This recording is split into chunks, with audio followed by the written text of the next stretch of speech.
السلام علیکم ورحمۃ اللہ وبرکاتہ۔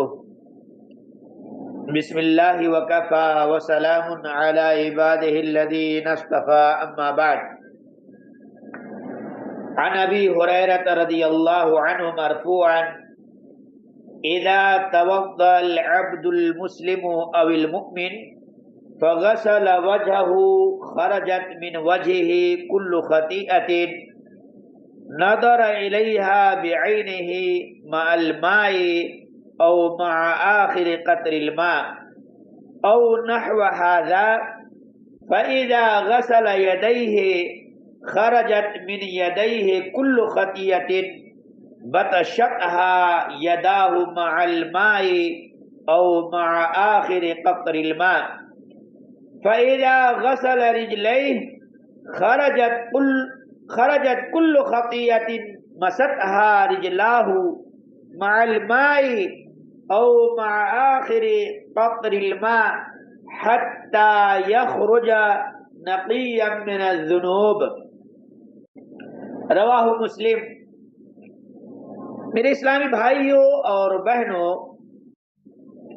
حمد و صلات کے بعد جو حدیث آپ کے سامنے پڑھی گئی ہے اس کا ترجمہ یہ ہے، ابو ہریرہ رضی اللہ عنہ سے روایت ہے کہ نبی کریم صلی اللہ علیہ وسلم نے فرمایا، جب کوئی مومن یا مسلم وضو کرتے وقت چہرہ دھوتا ہے تو جیسے ہی چہرہ سے پانی گرتا ہے یا پانی کا آخری قطرہ گرتا ہے، اس کی وہ گناہ جھڑ جاتے ہیں جو اس نے اپنی آنکھوں سے کیے تھے۔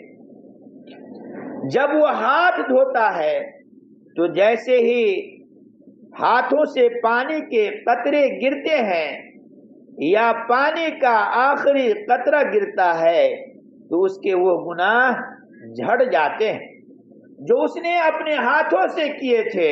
اور جب وہ اپنے پاؤں دھوتا ہے تو جیسے ہی اس کے پاؤں سے پانی گرتا ہے یا پانی کا آخری قطرہ گرتا ہے، اس کے وہ تمام گناہ جھڑ جاتے ہیں جو اس نے اپنے پاؤں سے کیے تھے، یہاں تک کہ وہ گناہوں سے پاک ہو جاتا ہے۔ اسے امام مسلم نے روایت کیا ہے۔ میرے اسلامی بھائیوں اور بہنوں، اس حدیث سے پتہ یہ چلا کہ شرعی وضو میں 4 اعضاء کو پاک و صاف کیا جاتا ہے۔ چہرہ، دونوں ہاتھ، سر اور دونوں پاؤں، یہ 4 حصے ہیں۔ یہ صفائی حسی بھی ہوتی ہے اور معنوی بھی۔ اس کا حسی ہونا تو ظاہر ہے کیونکہ اس میں انسان اپنا چہرہ، دونوں ہاتھ اور دونوں پاؤں دھوتا ہے اور سر کا مسح کرتا ہے۔ ہونا تو یہ چاہیے تھا کہ سر کو بھی اسی طرح دھویا جاتا جیسے بقیہ اعضاء کو دھویا جاتا ہے، لیکن اللہ تبارک و تعالی نے سر کے معاملے میں تخفیف فرما دی، کیونکہ سر میں بال ہوتے ہیں اور یہ بدن کا سب سے اوپر والا حصہ ہے۔ چنانچہ اگر سر کو دھویا جاتا، خاص طور پر جب کہ اس میں بال بھی ہوں، تو اس میں لوگوں کے لیے مشقت بھاری ہوتی، خصوصاً سردی کے دنوں میں، لیکن یہ اللہ عز و جل کی رحمت ہے کہ اس نے سر کے معاملے میں صرف مسح کرنا فرض کیا۔ جب انسان وضو کرتا ہے تو اس بات میں کوئی شک نہیں ہے کہ وہ اعضائے وضو کو حسی طور پر صاف کرتا ہے، یا اسلام کی اکملیت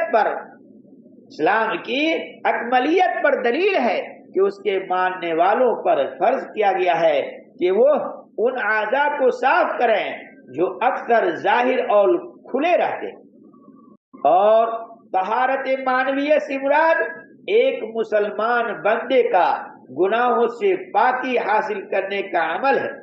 جب وہ اپنے چہرے کو دھوتا ہے تو وہ سارے گناہ جھڑ جاتے ہیں جن کا ارتکاب آنکھوں سے ہوا ہے۔ میرے اسلامی بھائی اور بہنوں، واضح رہے کہ یہاں آنکھ کا ذکر بطور تمثیل ہے، ورنہ ناک سے بھی خطا ہوتی ہے، منہ سے بھی خطا ہوتی ہے۔ انسان ایسی باتیں کر لیتا ہے جو حرام ہے، ایسی چیزیں سونگھ لیتا ہے جنہیں سونگھنے کا اسے حق نہیں ہوتا۔